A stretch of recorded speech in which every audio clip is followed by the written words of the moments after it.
Hello and welcome back to another episode here on Riverbend Springs. Well, that quite didn't go to plan. I just checked the map. We could just look again. I started spreading manure down on fields, well, it would have been fields 13 and 22. You can't do it if it's already ready to harvest. So, almost took out the sheep pen, the Angus cow pen there. So that didn't quite go to plan. We could maybe do that field with it, but we're going to try that a bit later on. Now that we've got a bit of time that we would have been fertilising there, what we're going to do is go and see to the other things on the farm. So we'll just leave... Oh, today really isn't going to plan, is it?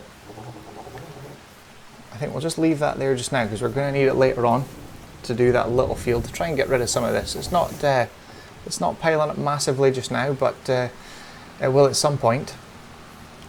And later on today, once it's dried up, we'll get the... We spoke about in the last episode, we're going to get the two not the tailor shops, the spinneries in there. We need to get... Try to think what side of the field to go to here. We'll go up here. We need to move this trailer back across and take the wheel loader over for a load of stones, but we need to go back and hook up to... In fact, no, the McCormick's hooked up ready, but we'll take this trailer over since we're here, and it's not far. We need to go and sell the lettuce, then we need to take a load of stones down, come back up, probably another 2 loads. We'll jump into this view for going up here. Another 2 loads, maybe 3 loads of stones after the first one. And then we'll go and take all these concrete products to sell as well. This is a very steep hill. This is why it's an in only. Because even with an empty trailer with a big fent here, it's struggled getting up that hill. So yeah, this is the road we're going to be using to come in for the silage season to put into the new silage pits. But this trailer is just going to go back down here. We're going to leave it there. We obviously need to harvest the parsnips because they are ready. We can't do that yet because it is still chucking down with rain. It's not too bad now, it is easing off a little bit, but we probably need to go over to the chicken coop because the tornado is heading that way. Right, we're just going to drop this trailer here. There we go. In fact, I'll probably see on the map whereabout it is now, the tornado, because I don't think it was far away. It was going there, but yeah, see, it was at this shop here somewhere, and now it's kind of going a straight line towards our chicken coop, which is not ideal. But we do need, so a couple loads of stones, and in fact maybe 2 loads would do just now. Cement, well, I thought there was more than that. We maybe get away with not selling them just now. The greenhouse we have already loaded up. I think there's 28 or 32,000 litres on the trailer ready to go. It's full of water, so that's fine. That spinner is full of, or close to full of wool, that's fine. We did transfer a pallet over yesterday. It needs another pallet of fabric, but there isn't one made yet, so we have to wait for that one, and we need to take some planks around. I think there's planks stored at the farm. I'm not 100% sure. We're going to have to go and work that out. Obviously, we fed them with Total Mix ration. There was a load and a bit went in there, and topped them off with straw. Chickens are still good. Goats are fine, and last of all, our sheep. They could do with a bale or 2 of grass, and obviously we need to move that wool as well. So later on today we're going to get that production set up and the wool straight into there, so it's basically across the little gravel track instead of loading it up in one place, having to go to the other place and, you know, just keep going back and forth all the time. It's not really efficient for us. But that crop is looking well. I believe that is the carrots that we put in. But today the main goal is to try and, well, maybe fast forward time a little bit. We'll see what we get on with this selling products, moving stones and that. We might fast forward time just a little bit so that we can get into a drier kind of spell, and we do need to rent or potentially buy, I'll just turn that off there, rent or buy a vegetable harvester. In fact, let's just take a quick look, see what we've, anything in the sale. No, not that we need right now. What's that? No, well, that's a smaller planter. We've already got a bigger one of them. So we are looking for vegetable harvesters. I think that's a 3 meter. Were we going to rent that one There's a 0.8 meter, yeah, they're all 0.8 meters. So I think it's better renting this just now. It's going to be quite a high cost, so I don't know. We're going to find out if it's profitable or not, but we need to rent that machine, that is for sure. And we can head away with this once we start it. We just need to check where the best point of sale is for. What are we looking for? Lettuce. Small farmer's kiosk. Oh, so that's just around the corner. It's $105,000. Wow, the money is coming in thick and fast now. That is good, and we can probably come back and load up what's left there as well and get that sold. And then obviously we're producing the canned peas. We can take a look at that as well because we need to figure out how much. I'm pretty sure there's going to be quite a lot left. And we've got that machines there to wash as well. We just dumped them and we haven't got back around to them yet. Canned peas, we've only got 7,200 litres there. And in our food factory, we've still got 82,000 litres. So yeah, there is plenty of room there and we're not going to run out anytime soon, in the next couple of months probably. I think this is kind of the best time to sell it because it was shown as green, but I'm not going to sell it all just now because we don't need the money desperately. We can always hold on to them till next year and sell them all in one big chunk. And obviously we need to wait until later to cultivate our, what was our barley fields and our pea fields as well, because we can't do it in this weather. We're just going to get stuck and make a mess of everything and it's going to be all clumpy, and there's no point in trying just now. So once we get this sold, we'll go up and get the other lettuce pallets, get them sold as well. Probably take some loads of stones down to the cement factory because we can do that when it's wet. That's an any weather job. And probably fast forward time into the afternoon. Hopefully it dries up a bit. And then we can get cultivating or ploughing. We'll have to check and make sure it doesn't need ploughed actually. Right, let's drop these off in here. If it stops in time. Oh, this is going to be 2 sales, yeah. 80, 90, I'm not good at quick maths like that, about $90,000 there I think. That's not bad. Plus whatever's left as well, that could be well over 100,000, or it was 105,000 on the sale page, so that won't be far off it. Right, let's go and do a little time lapse. We will probably skip forward time just a little bit, so all we're going to do is sell what lettuce remains and then stones down to the stone factory. The cement factory, from the stone factory should I say. That's quite boring for a time lapse, so we're probably going to skip forward time a bit and then we'll do a little time lapse of potentially cultivating or ploughing, and then we need to get that new vegetable harvester. We're not going to buy it new obviously because we're wanting to buy the cotton harvester.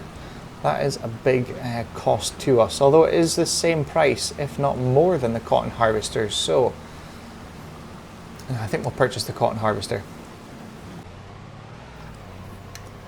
Well, it's dried up a good bit now and it is into the afternoon. That was a bit of a chancy overtake there. So we are going to get on to harvesting the vegetables. We'll need to order the rental of the machine and then go and start. We could set a worker off cultivating that fields, to be honest. I need to check actually and see if they need ploughed. But just now, the tornado, whoa, that was a sketchy bit of road. The tornado has taken very close to the chicken barn, so we're heading over quite quickly with the pickup now, just to make sure everything is good with them. So we'll see you over there in just a second. Well, we're just coming around here. You can see the path of destruction there. There is trees with bits missing there. So I don't know how far across it came then. It must have came through here somewhere. Oh yeah, it's came right through there, heading straight for the chicken barn by the looks of it, straight through this field. I don't know if it's affected that one so much. The trees look okay over there. I think we may have missed it and it's died down here somewhere. But yeah, that's wrecked that fields for that farmer. Let's just see if we can jump out here and check the chicken barn. It looks like all the trees are intact over here. I don't think we'd have changed trajectory that much there.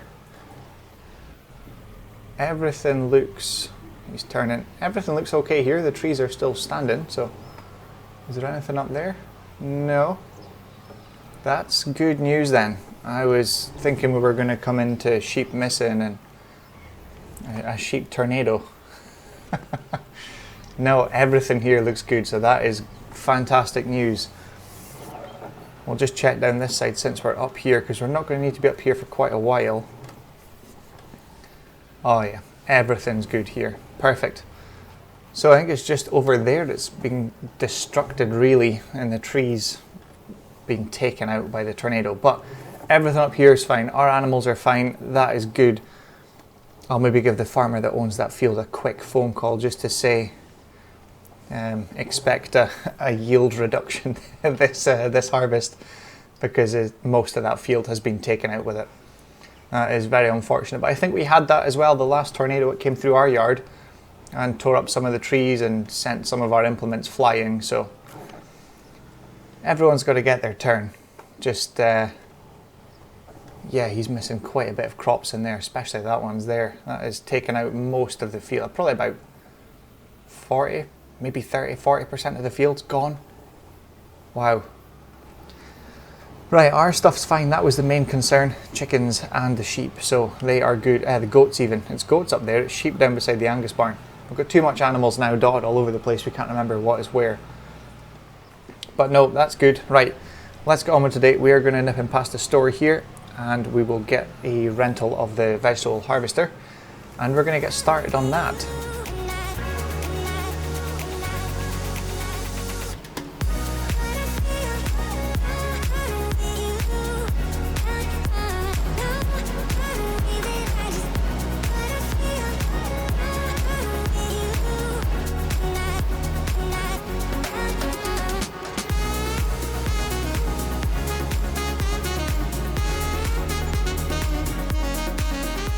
Well, it's the first load of parsnips coming in now, and I must say this has proven to be a massive challenge. We'll see when we get back down to the field, but yeah, the harvester is not on the right side. I've completely messed that up, even though we've got a rear steering trailer here. Yeah, it doesn't want to put the I would say auger, but it's not really an auger, it's a belt for unloading. Well, this trailer is not good when it's heavy, is it? I'm gonna have to go on the grass. So yeah, it's not very good for unloading, and it puts the belt system for unloading into the crop side instead of out to the field side or the rows we've already cut. So it's gonna look wrong, very wrong, but I'm gonna have to drive through the crops in order to do this, which is not ideal. But we are getting it done. It's very slow, and the corners are a real pain. But I've checked in here, it goes into here. We've got the parsnips there. I'm going to wait until the peas are done. Let's just have a look for, what are we looking for? What's it called in here? Where are we? Preserved food parsnips. So, preserved food parsnips. So we've kind of missed it this year. We need to wait until January or May. Right, what is the normal? Well, there's parsnip soup as well. Parsnip soup's even more. Where do we get that from? We can't do parsnip soups. Can we? Oh no, there's noodle soup. Preserved food parsnips, but there's no parsnips. Oh, would there be a factory in here? This canning factory. No, it's the same preserved food. Oh no. Then where? That's weird. So why would this be a thing, a parsnip soup? I don't know. That's weird. And parsnips usually are, where are we? 447, and when we sell it the way we're going to be doing it, 1,700. So a big increase, but we're not going to start that production just yet because we want the peas to finish first. I think in some of the testing I did a while back now, wow, they're crossing the road there. In the testing I did a while back, I think when you load up two different products to make two different end products, it slows the production down to 50% because it's having to load one of the products in at half the speed because it's loading the other one in at the other half of the speed. So you're not really working, it's still working at full production, you're just getting half of what you need done at this one time. But you'll see down here, when we come down here, if I can see the road, Whoa, that was not well done. Yeah, at the edges, this side hasn't really done it much, and the bottom edge hasn't done it much either. But here you can see where they've opened out, and it's not really went to plan. And I hired this one because it had the biggest working width by about 4 times, I think, almost 4 times the working width. But I thought it had an internal hopper, and it doesn't. I'm going to catch that. No, I'm not. So yeah, a bit of a pain, but we have hired it. It cost us $32,512 to lease it initially, and then it cost us another $13,387 per working hour. And this is probably going to take maybe 2 hours, so this is going to cost us close to $60,000, maybe just under $60,000 for the time we have it. So we better hope this works out, because it is not cheap. This is the kind of thing we'd need to buy, but to be honest, I don't know if I'm going to do parsnips again. We need to find something else to do, because the turning at the edge of the field isn't ideal. It's a very expensive machine to buy and lease and run, and you have to be beside it all the time. It's not like a combine, it doesn't have a hopper. Even the PE machine we've got, it has a hopper. You can just let it run about and nip up and fill it and, you know, unload it as you need. But this one you've got to be beside it all the time, which is really annoying. And then it does this silly turns in the field. Here we go. So hopefully we're going to go straight here. Fingers crossed. I think he is. Yeah, that's good. And he'll stop randomly because you're in his way, because he turns a funny direction. I think I'm caught in the machine already. Oh, am I? I think I am, yeah. Yeah, it's not the... I mean, it's a good idea, it's not the best setup. Here we go, and now he's racing forward. So yeah, this is going to take a little while to do. What I do need to do is set a worker off up in our other field. You check the mini-map up beside field 23 and 25 there. The barley field, he is sitting there, but he's not moving yet. I don't know why. So he needs to get a move on, because he has the cultivator on. He's going to cultivate that barley fields, and then the pea fields, they need to be done with a plough. Oh, this is going to be awkward, isn't it? Yeah. This is what I mean, they turn really awkward at the end of the fields.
Well, it hasn't taken too long to do, but I think we have gotten charged for, I know definitely 1 hour, potentially the second hour as well, but this is going to be annoying if it stops just short of this third load. But it looks like we're going to get it all in.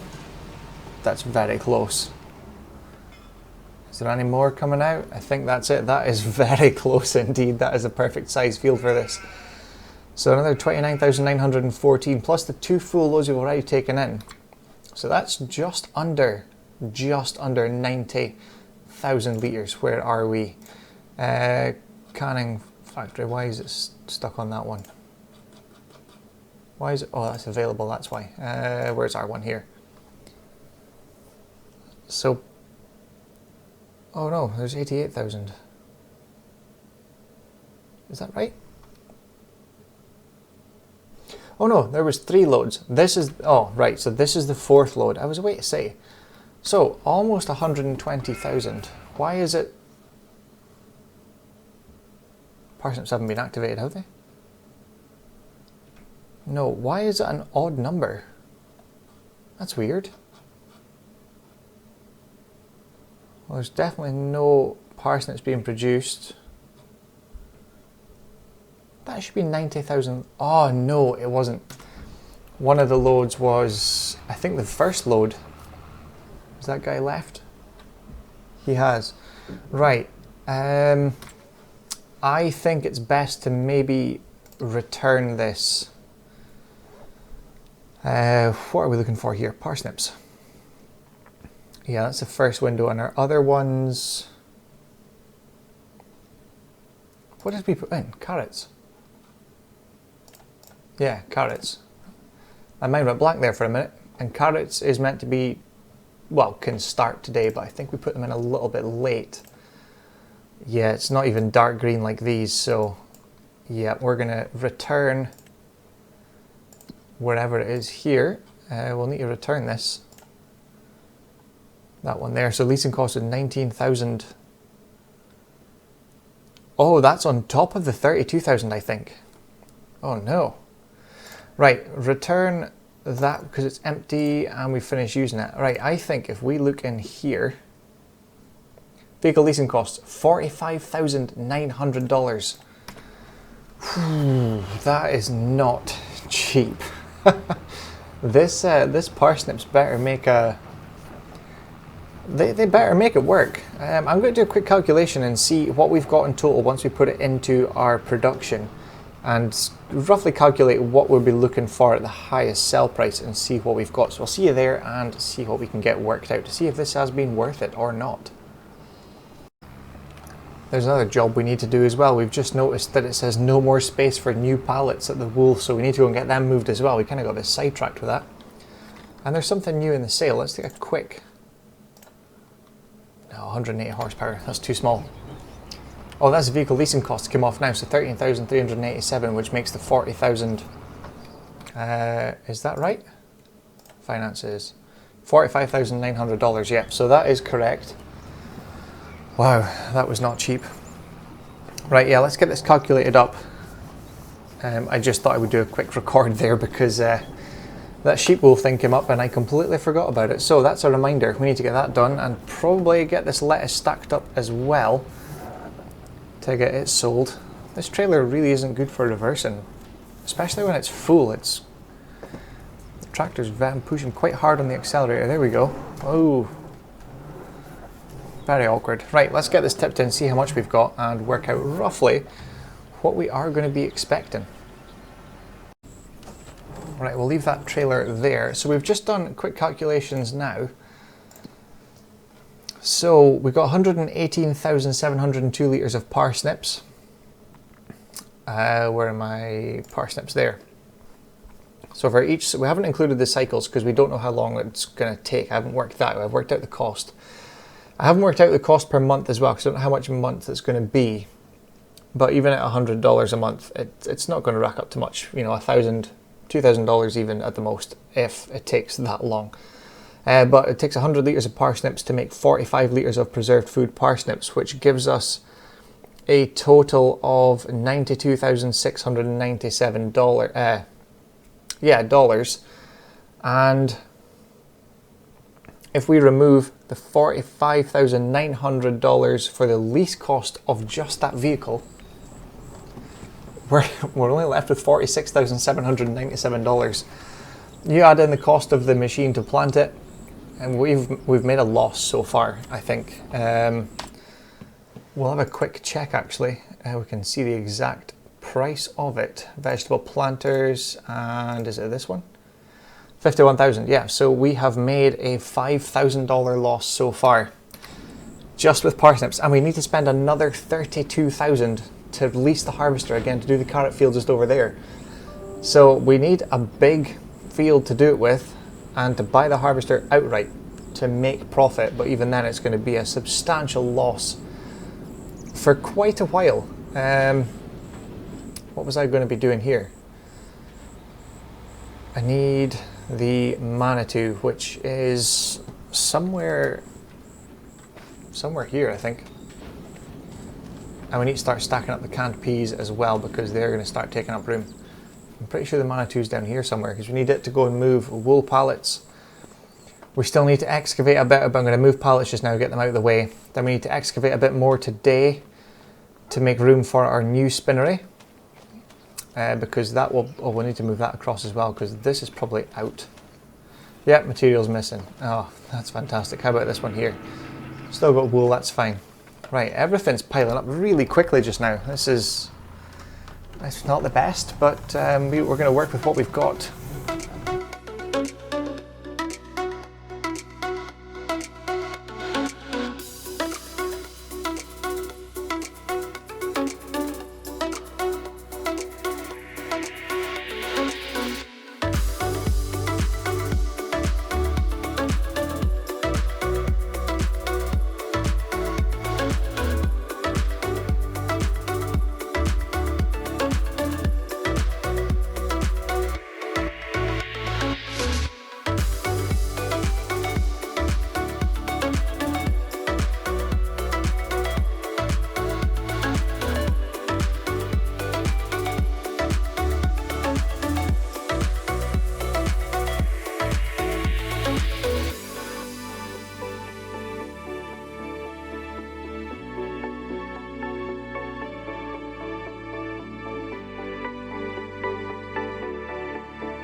Well, that's us just finishing up with this episode now. We did get this bit excavated out, and we got 2 new spinneries in here with some lights, and we also put another light just further up here as well.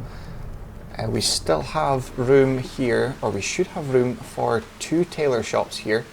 We've still got a little bit of soil to move out of the way, and potentially another light in between the 2 of them, just so we can see what we're doing at night. So now we have 2 of these. We're going to start loading up the wool in here because it's raining. And we have some good news as well. We found out not long ago, a little notification came up like an achievement. I'm not sure what it said, I can't remember now. But it was something to do with a herd, and the only thing we could think of is cows. So we should have, we have another 80 calves today, just past midnight, so it wasn't too long ago, which now means we have 80 more cows than we already did. So we need to make sure this total mixed ration is kept up to date, which is going to be quite a mission, I would think. That's these guys 5 months, so next month we should have another 1,000 chickens as well, so we need to top up some grain tomorrow. The goats are doing fine. Older than 8 months can reproduce, so I would imagine they are not far away from reproducing another 34, and I'm pretty sure that pen has plenty of room for another 34, or several sets of 34 I believe as well. And these guys, I think another month and they will be $1,000 each, so we can sell all 12 of the oldest ones, and they are reproducing at a good rate as well. Oh, they actually need grass. That's this pen here we're beside, so they need grass so we can keep them up to date with feed and productivity at 100%.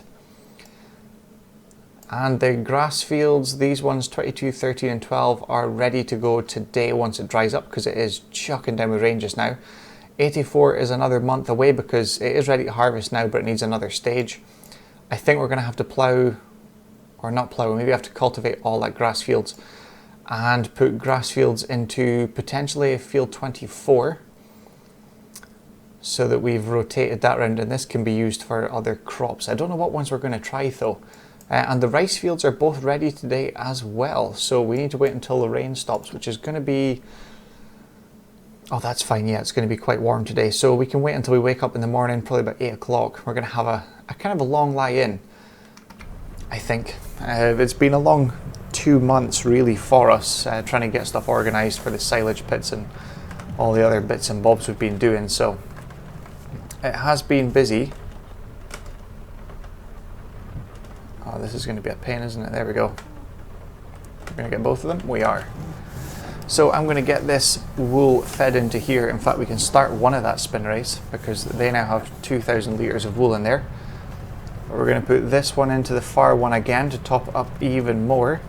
We have labelled them as well, so we remember which spin array is which for filling up. So if we go into our productions here, this spin array is at the main farmyard that we started off with, which actually does need a bit more put into it. And we've got these two here, sheep barn and sheep barn 1. So we're going to start this wool production now. And this one we are going to start as well. It will say there's nothing in there, but we are away to go and put some wool in just now. To get it going, we'll put 4 pallets in there, and we'll put a couple of grass bales in. In fact, we can throw one in just now because they don't have any food at all just now. So get this in for them. Keeps them at maximum health. Oh, there we go. It should eat both of that bales, or one's stuck. There we go. It likes to do that. It should take both of them. Right, we're going to get this finished off, and we will see you in the morning when we wake up again for the next episode. And we'll be harvesting our rice fields. We'll be doing a bit of grass work as well. I think we could potentially get the silage pits done tomorrow morning first thing, hopefully, and that will allow us to then buy, we need to get a forage wagon or a pickup wagon. We don't have one, but we do need one because we're going to try and get out of doing this bales for the grass, for the silage, because it's very time consuming. We are still going to do it for the hay and the straw, because you can't really use there we go, yeah, we can't really use the silage pit for straw and hay, so that has to be done with bales. It just eases up the load a little bit for us because the silage, and it takes a minute to do by the time you wrap all the bales individually around the field and do all that. So that is the sheep now fed. We'll just quickly check that it's worked. It is that one, yeah, so they are full. And productions, that started and that one started as well. So now we have wool underway. That tailor shop's getting close, so what we're going to do is we're going to stop that. Yep, inactive, that's fine. And the peas are coming along fine. Parsnips need to change, there we go. So we've still got, how much peas have we got now? 13,000 litres, $111,000 worth, and the cement bricks. We need to do the cement bricks first thing in the morning. That is a must do. And I think we do need to put stuff to the playground maker, we do. So we need to put some planks in there tomorrow morning. And the greenhouse, that's okay until tomorrow. I forgot to do stones. That's what I was meant to do at the start of this episode, and I forgot to take loads down when it was raining. I fast forwarded time. I was eager to get going with the parsnips. So yeah, we need to get that done as well. We probably do that now actually before we go to sleep. We'll get rid of some more of this wool in there, out of the way, and we need to feed the Angus cows as well, because they are going to need feed badly by the morning when we wake up, because obviously we have another 80 cows in there. That's all the wool from down there. Oh, there's one here. How did that get there? That's odd. I wonder if I can pick that up as well at the same time. Yes, perfect. Right, we'll drop these into each of these here. Feed the Angus cows a bit, then we'll skip forward time till the morning. That's taken that one, or a bit of it, that's fine. Skip time a little bit forward till tomorrow, have a little sleep. I say tomorrow, it is morning already. Perfect. Right, we need to go and get a tractor because it is back at the yard. We'll come back, put a TMR mix in for the Angus cows. Where am I going? Well, we can go out this way actually, because we finished the path as well. So we have eaten into the field just a little bit, but we did plough an extra section there as well. So we have gained a bit of the field, which is good news. So we are expanding very slowly. I think we're maybe going to purchase a couple other fields as well for next year and get them ready. But we'll see when the time comes. But we're going to get a TMR mix or two into the Angus cows, get some stones down in the morning once we've had a sleep, and we will get on to the rice harvesting. And our very first silage wagon will be coming home, our forage wagon. So we'll see you in the next episode for that, so stay tuned. It's hopefully going to turn out to be quite a good one. We'll get the silage pits in as well. So we'll see you in the morning for that. But I hope you've enjoyed this episode. Thank you very much for watching, and we'll see you again soon for the next one. Thanks for watching.